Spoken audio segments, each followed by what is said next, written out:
Assalamualaikum warahmatullahi wabarakatuh. Siswa-siswi hebat, kita sampai pada materi menghiasi pribadi dengan amal soleh. Setelah mempelajari materi ini, kalian diharapkan dapat satu menyebutkan arti tentang perilaku beramal soleh.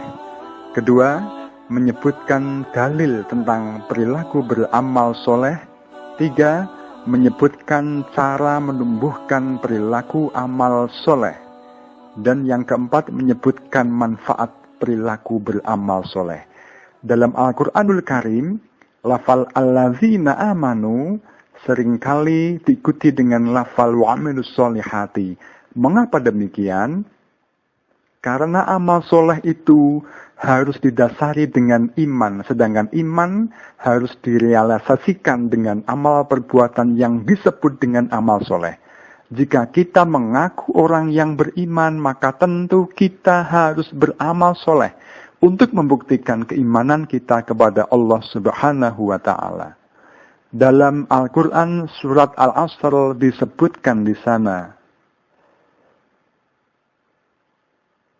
أعوذ بالله من الشيطان الرجيم بسم الله الرحمن الرحيم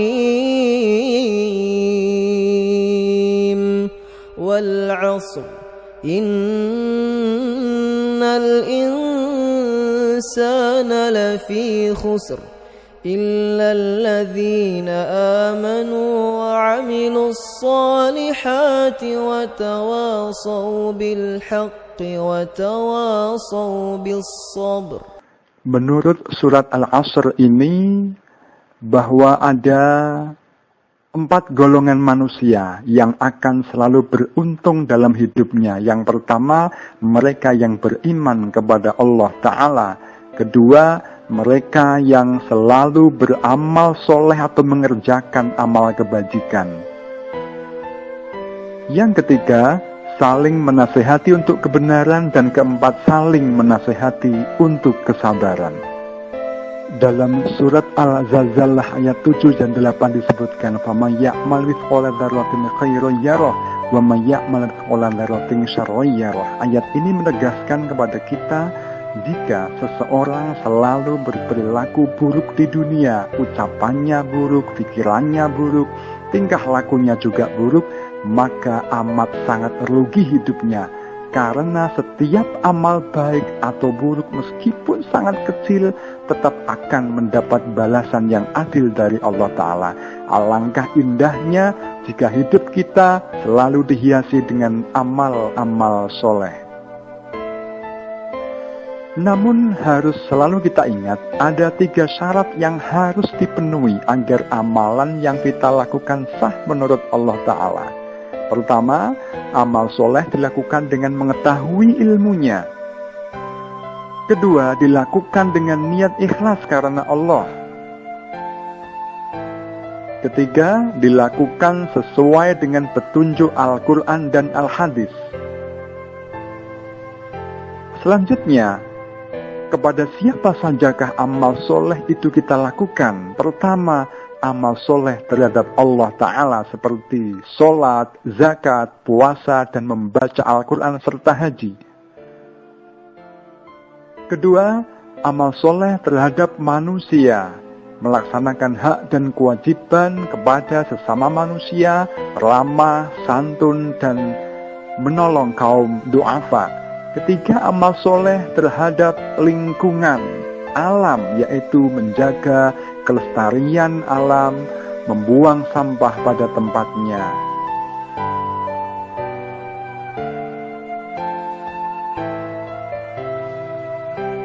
Di samping 3 amal tersebut, ada suatu amal kebajikan yang disebut dengan amal jariyah. Idza matal insanu in qata'a amaluhu illa min salasatin, illa min shadaqatin jariyatin wa ilmin yuntafa'u bihi wa waladin sholihin yad'ulah. Apabila manusia mati, maka putuslah amalnya kecuali 3 perkara. Pertama, sedekah jariyah, Yang kedua, ilmu yang bermanfaat. Dan yang ketiga, anak soleh yang selalu berdoa untuk orang tuanya. Sedangkan hikmah yang akan diperoleh bagi orang yang beramal soleh adalah sebagaimana dijelaskan dalam ayat-ayat berikut ini. Pertama, ampunan dan pahala yang besar dari Allah Ta'ala. وعد الله الذين آمنوا وعملوا الصالحات لهم مغفرة وأجر عظيم. Yang kedua, mendapat hidayah dari Allah Subhanahu wa Ta'ala. ويزيد الله الذين اهتدوا هدى والباقيات الصالحات خير عند ربك ثوابا وخير مردا. Yang ketiga, diberi kehidupan yang lebih baik dan layak. من عمل صالحا من ذكر أو أنثى وهو مؤمن فلنحيينه حياة طيبة ولنجزينهم أجرهم بأحسن ما كانوا يعملون. Dan yang keempat, akan dihapus segala dosa-dosanya. والذين آمنوا وعملوا الصالحات لنكفرن عنهم سيئاتهم ولنجزينهم أحسن الذي كانوا يعملون. Semoga Allah memberi kekuatan kepada kita agar bisa istiqomah dalam beramal soleh. Amin ya rabbal alamin.